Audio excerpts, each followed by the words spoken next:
Welcome to 4 Oak Street.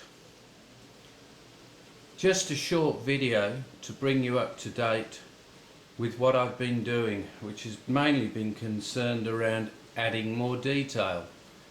So I will show you now an area that I've worked on the last few days, and I believe it is the bus station. So just looking at that area, you can see the road comes across the rail bridge, and then there will be a choice of either coming past the service station and turning into what will be the high street, which is one of probably the only straight sections on the layout as such. So the issue that I had, because of the nature of the way the layout sort of bends across the board to the I suppose the baseboards shape, but it left that road that comes down from the bridge to the station, meant that it actually couldn't come, if you like, into the actual station road, which is the one on the left there, which is where that little red taxi is. So that then left me this problem with this junction. So initially I was going to have what was a road tunnel which sort of went out under the service station, but it just never looked quite right. And then when trying to make the bus station fit, or a bus station which I thought would be a suitable fit to have a bus station and train station pretty in the same proximity. So we had this awkward sort of diamond junction, which we've still got now, and then this section here, which is sort of like a, what would you say, it is a concrete section. So what I've done to make this better, I've now added, redone all the actual junction, so now the road runs straight through, if you like, and up the hill. We also have this new section here, which is I suppose trying to give the impression that rather than just there being a straight wall with the road, there was actually land that it's cut into.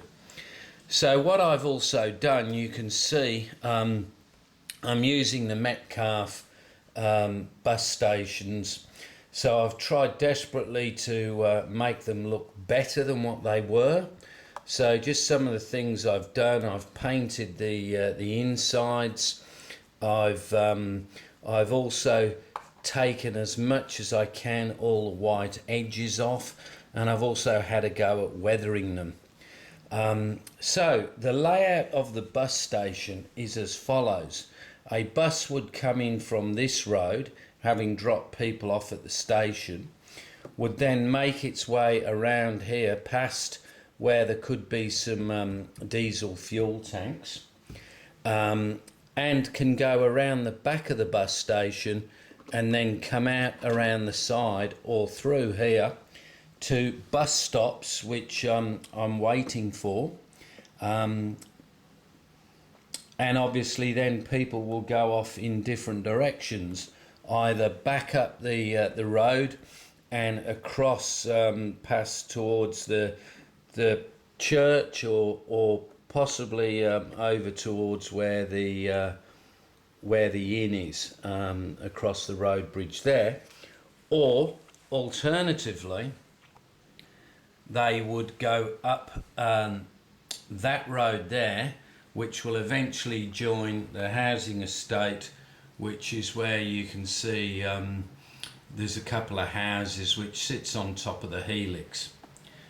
So that is the that's what I've done there. So I've been adding a fair bit of detail. So I'm just actually waiting for the warship to come out of the tunnel, because since I've been talking, it's done a lap of the under section up and down the helix, and here it comes. So amazing actually how well these trains run once you actually give them a run as such.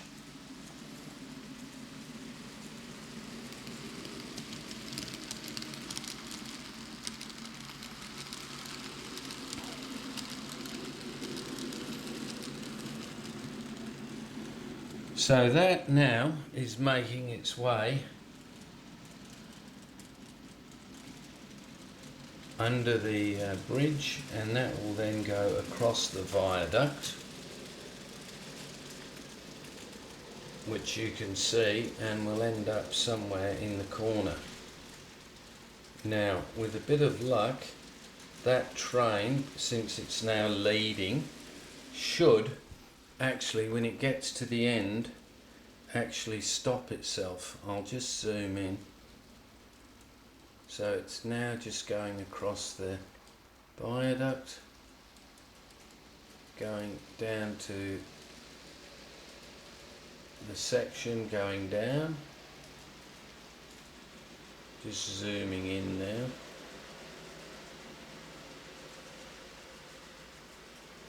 Now, with a bit of luck, it should just stop.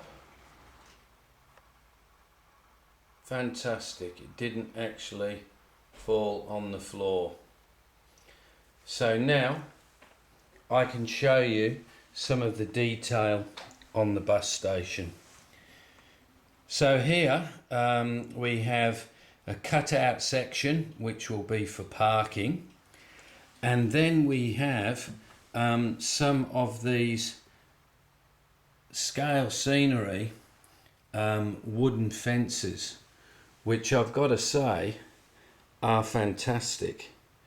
Even though they take a little bit of time and care, once they are assembled, these things are amazingly strong and very effective. So I've used those same fences, I will show you, next to the bus stop there. I've still got to add a couple more, but I'd looked at these in the packet now for about 6 months or longer, and I kept just putting them back, thinking I'll get round to that one day. So in terms of scale model scenery, we also have this fence here from the school. So it's all these little details that really do make the scene come to life.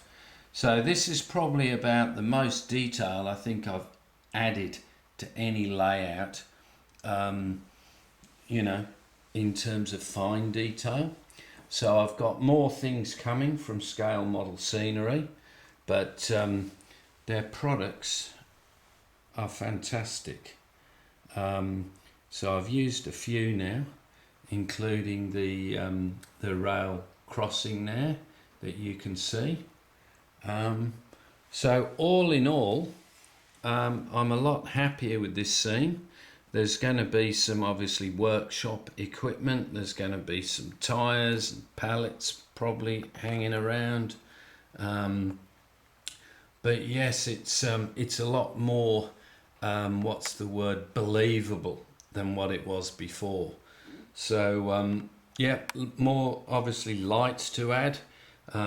Ideally, I would love to be cracking on across there. I've got the bridges to make that section, but you can see where the layout is going to finish, which is there.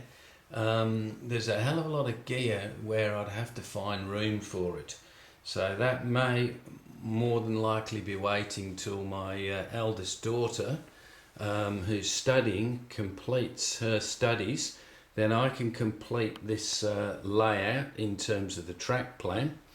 And whilst we are talking here, we could be seeing some trains run. But all in all, just thought I would show you where I'm at and the station, the bus station. So much happier. So that's a bit I'm quite pleased with.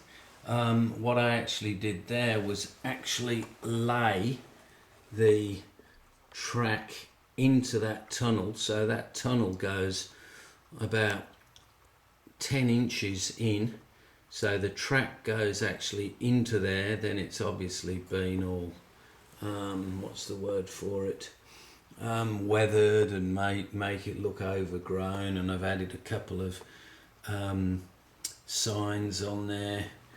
But yeah, so that's the scene now. So with that, I will wish you all a happy Monday lunchtime, it would be in the UK, and I'll see you on Four Oaks for the next part.